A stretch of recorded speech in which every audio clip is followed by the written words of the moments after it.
Last time we left off, I had just wrapped up low rank, and now, 8 months later, we're finally at the end of high rank. Today, I want to take a step back and reflect on Monster Hunter Generations Ultimate from the perspective of someone who started with 5th gen.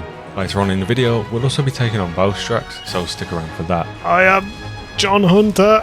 But how does GU hold up today? And what's it like to approach it as a newer fan of the series? For anyone new here, I first discovered Monster Hunter during the end of Iceborne, and that's where I fell in love with the series. But that meant I had a huge gap in knowledge of the franchise's nearly 20-year history, and GU became my way to explore that older generation of the series. Originally, my plan was to beat it before Wilds launched, but, well, here we are now, and that's what matters the most. If you missed my thoughts back when I finished low rank, here's a very quick recap.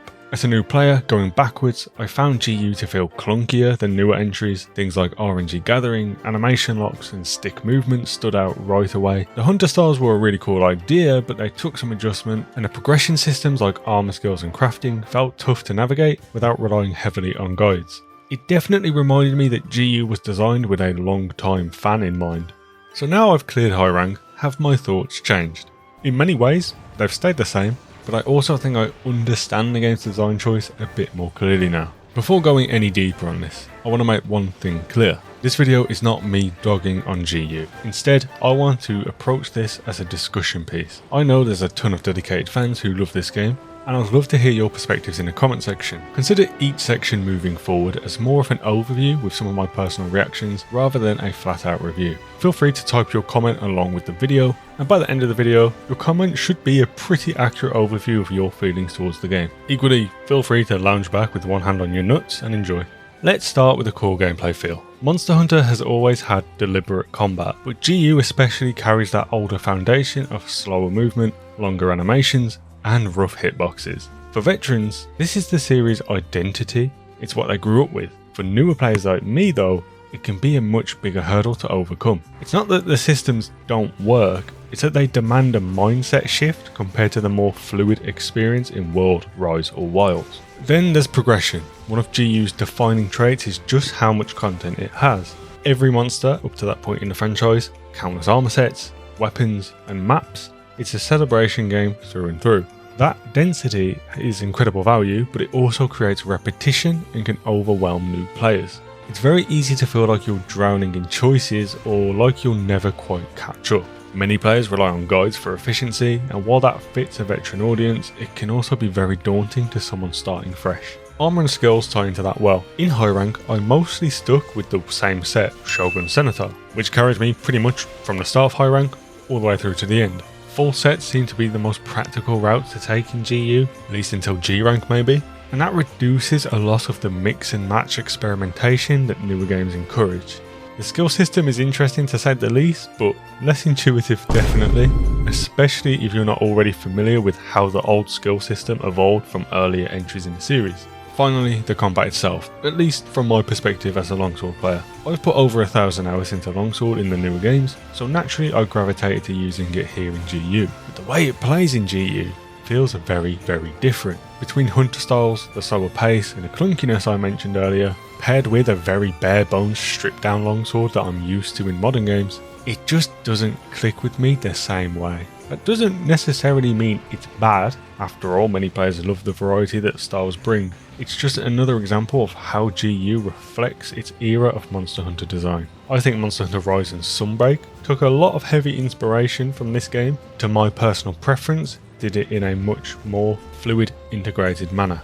Now let's talk more specifically about the high rank experience. When it comes to high rank in GU, the first thing that stood out to me was the shift in difficulty. Compared to low rank, monsters hit noticeably harder and hunts start demanding much more preparation. It's not overwhelming, but it's definitely a step up that keeps you on your toes. And ultimately, I think this is where GU starts showing its teeth a little bit more. That said, high rank also emphasises the grind. The sheer volume of monsters and armor sets mean there's always another piece of gear to chase, but at the same time, it can feel like you're doing the same fights over and over again, just in hopes of getting that one specific drop you need. For veteran players, that repetition is part of the appeal, chipping away at a big goal over time. For someone like me, coming from 5th gen, it takes a little bit more patience. Grinding for my main set was something I could come to terms with, but the thought of going beyond that was a bit too tall of a task when considering how much time you need to invest. But as I mentioned, the monster roster is where high rank really shines. Even before touching G rank, there's already a wide variety of monsters to fight, from returning fan favourites to subspecies with unique twists. It really drives home the celebration aspect of GU. You're not just playing through a linear difficulty curve, you're sampling the entire history of the series. Surprisingly enough for me, Rathian was the first wake up call that difficulty was on an upward trend. That feels crazy to say when thinking about the newer games, but it is true. The poison and fire blight affliction is one thing. Getting hit would already take your health down a good chunk, but now dealing with the extra chip damage is rough. It then also demands you to use more items as a result of that, which leaves you vulnerable to another follow-up attack, due to the whole animation thing, and that incentivizes that additional level of quest preparation. But then you also have the janky hitbox situation. Rathian simply turning around or running forward is an almost unavoidable hit to your HP. Now it's no longer just about positioning, but straight up learning to completely remove yourself from the situation. You need to give up on reactive gameplay and patiently wait for your time to strike, which admittedly is something I'm not a big fan of. On the gear side of things, high rank armor progression can feel both exciting and overwhelming. You unlock so many sets at once that it's hard to know which ones are actually worth grinding for, especially when bearing in mind you're going to replace these things in time anyway. Personally, as mentioned earlier, I stuck with the Shogun Scimitar set. That experience really highlighted both the strengths and weaknesses of GU's progression. On one hand, it's satisfying to finally piece together the full set and feel your power escalate. On the other, it really doesn't feel all that practical or worth your time to experiment with new builds, because the grind to complete them is so heavy for such a minimal change in power. And the same thing goes for weapons too. In terms of standout hunts, there were definitely a few that left an impression. Zamtrios and Celtis Queen for me were for sure among these. It was my first time ever fighting them, and now after doing so I would love for them to return in wilds at some point in the future. Both hunts have a variety of unique phases that drastically change the pace of the quest, yet they achieve that without straying too far from their initial concepts. There were also hunts that just felt like a complete drag.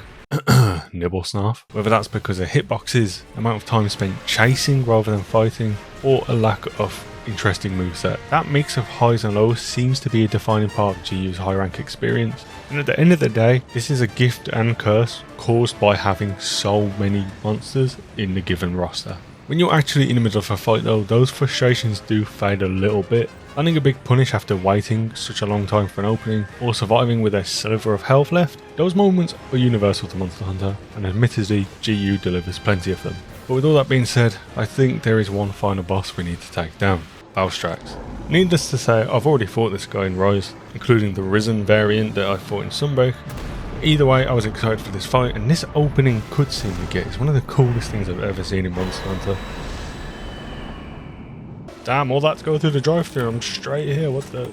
And then yeah, you just placed right in front of Valstrax, no hiding, no running about, straight into the juice.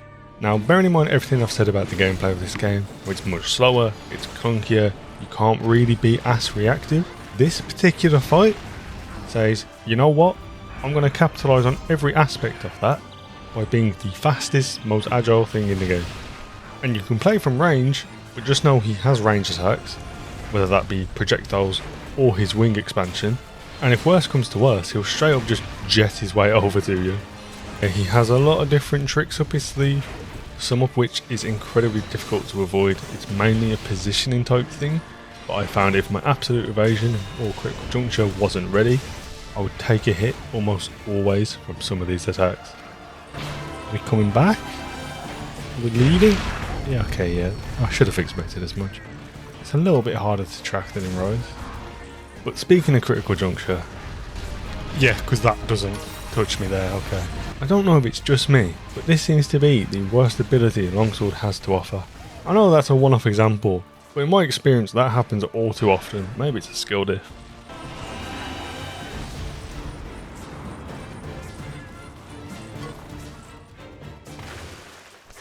Oh, he's actually leaving, okay. Definitely did not get baited by that. How did I end up? Oh, what? Oh, come on, I tried to dive. Ah, first cart though, first cart, not bad. Yeah, all in all, a little bit of an unlucky first death. I think my first life was pretty decent, all things considered. A bit of subtle foreshadowing, but that won't be the last time. Okay, that's kind of cringe. Brother in Christ. Can we please exit the bathroom? No. No, we can't. I'm losing to the camera right now. Sure, the counterplay, walk away from the corner. Except there's a jet engine flying at me. I can't simply walk out of the corner. I have 3 mega potions left in the dream right now. It's got to be low, surely. I want you to look at this image on your screen right now. Let's play a guessing game. Is this attack that is not touching me, not even close, going to do damage and half my HP? That hitbox, no. Let's play another guessing game, shall we? Where? Tell me where. Are you dumb? What is that hitbox? Now you actually can't make it up. This is the frame before I got hit. Make it make sense. But I am never one to back down from a challenge. Hunt number 2 will be my quest. Brother, I'm so far behind you. Is that really? Twice in a... Oh, okay. But that doesn't apparently proc... That, okay. Yeah. Okay. Oh, you would combo into this afterwards when I'm too far away to deal with it.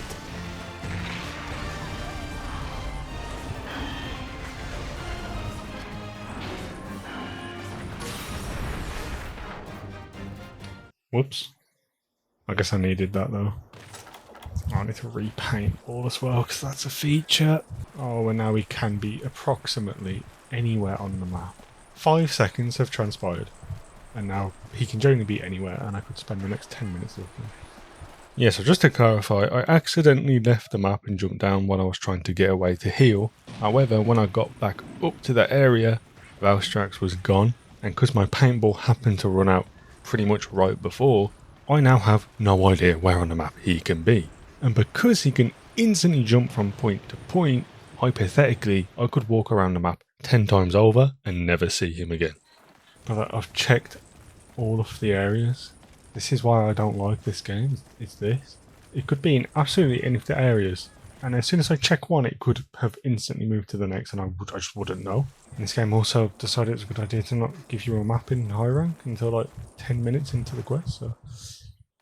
So I don't know where I'm going at any point.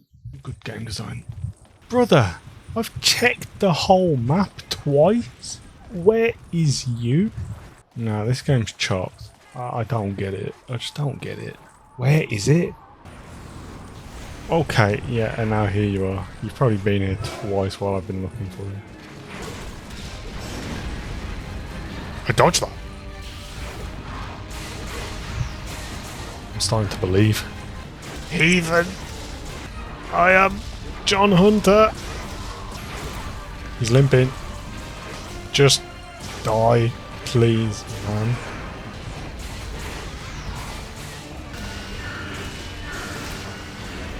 Jeez, there we go. God damn. I felt like it took ages and like fair enough 10 minutes of that was me running around, but still. Did I beat the game? GG. I've never heard of G rank before or anything like that. I think I've beat the game. Credits Cinema, beat the game. There really is no G rank. I'm done. I'm free. Never again do I need to play old gen. Bro, what am I watching right now? You're telling me this is what I get for winning? I would have never have won if that was the case. Okay, let's skip this. I can't. It's unskippable. It's actually unskippable. No, I'm being trolled in real time. Wow, thanks. That was really cool, I guess. Valstrax, second one comes in, kills everyone. GG.